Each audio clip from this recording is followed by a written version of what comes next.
शिवानी सरोज जी। अधिष्ठाता महोदय, आपने मुझे बजट पर बोलने का मौका दिए, इसके लिए मैं आपका आभारी हूँ। माननीय वित्त मंत्री जी ने 2027 के चुनाव के मद्देनज़र जनता को सचबाज दिखाने की पूरी कोशिश की है। आपने बताया कि प्रदेश की प्रति व्यक्ति आय 1,09,844 रुपये है और जो 2016-17 में आपने 54,564 रुपये बताने का काम किया। लेकिन आपने ये नहीं बताया कि 2016 में महंगाई किस स्तर पर थी, महंगाई की दर क्या थी। 2016 में जो है 40-45 रुपया किलो सरसों का तेल था और आज जो है 180-90 रुपया बिक रहा है। महंगाई 4 गुना बढ़ी है। इस रेशियो में आपका 1,09,000 रुपया प्रति व्यक्ति का आय जो आंकड़ा है, जो आप तालियां बजा रहे हैं, वह महंगाई के हिसाब से बहुत कम है। यह कम से कम 2 लाख रुपया प्रति व्यक्ति आय होनी चाहिए थी। आपने अपने आंकड़े में आप पेज नंबर 8 पर आपने बताया है कि अनुसूचित जाति को अपराध के क्षेत्र में जो है अनुसूचित जाति पे मुकदमे कम हुए हैं। मैं आपको बताना चाहता हूं कि समाजवादी पार्टी सरकार में इस आंकड़े के अनुसार जो आपका सीआरबी का आंकड़ा है 2012 में 6,210, 2013 में 7,018, 2014 में 8,075 और 2015 में 8,358 और 2016 में 10,426 आपराधिक मुकदमे दर्ज हुए दलितों के खिलाफ। और एनसीआरबी के आंकड़े के मुताबिक भाजपा सरकार में अनुसूचित जातियों के खिलाफ अपराधों में वर्ष-2 वर्ष लगातार वृद्धि हुई है। ये मेरा आंकड़ा नहीं है, एनसीआरबी का आंकड़ा है।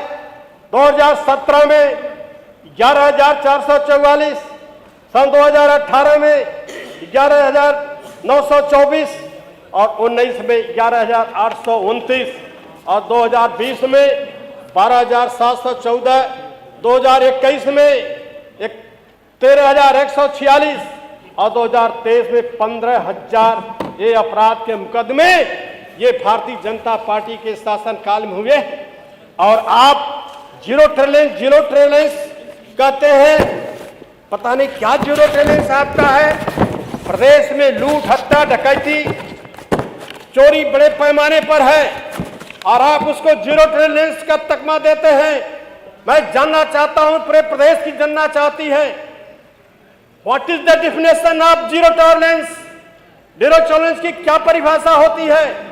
क्या यही परिभाषा होती है जो एनसीआरबी के आंकड़े बताया है? आपने प्रगति रिपोर्ट वार्षिक में और पहले की रिपोर्ट में आपने प्रेरणा स्थल का जिक्र किया।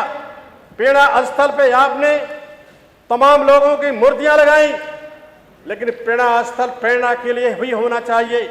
आपने मूर्तियां लगाया, हम उसका विरोध नहीं करते हैं, लेकिन इसी धरती पर आज़ादी की लड़ाई वीरांगना उदा देवी, उनके शौहर अंग्रेजों के साथ लड़ाई में मारे गए और वीरांगना उदा देवी पेड़ पर चढ़ करके 36 अंग्रेजों को मारा।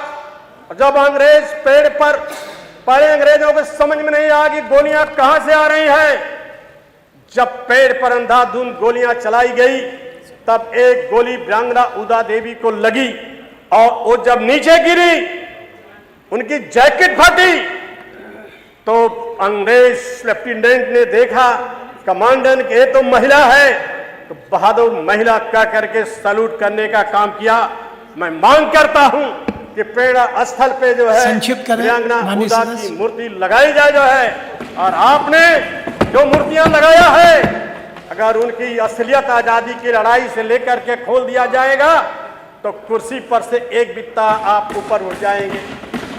जो आप हिंदू मुस्लिम के बीच में हमेशा नफरत की आग पैदा करते हैं, नफरत की बात करते हैं। सरोज जी समाप्त भारतीय करें।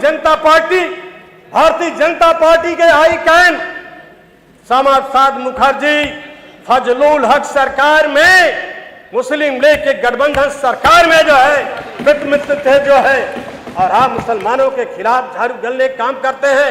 यूजीसी लागू होने के बाद ये साफ जाहिर हो गया, जिस तरह टीका लगा के लोग सड़कों पर निकले विरोध करने के लिए जो है, ये साफ जाहिर हो गया कि मुसलमान मेरा दुश्मन नहीं है, दुश्मन हमारा सबसे बड़ा हिंदू है।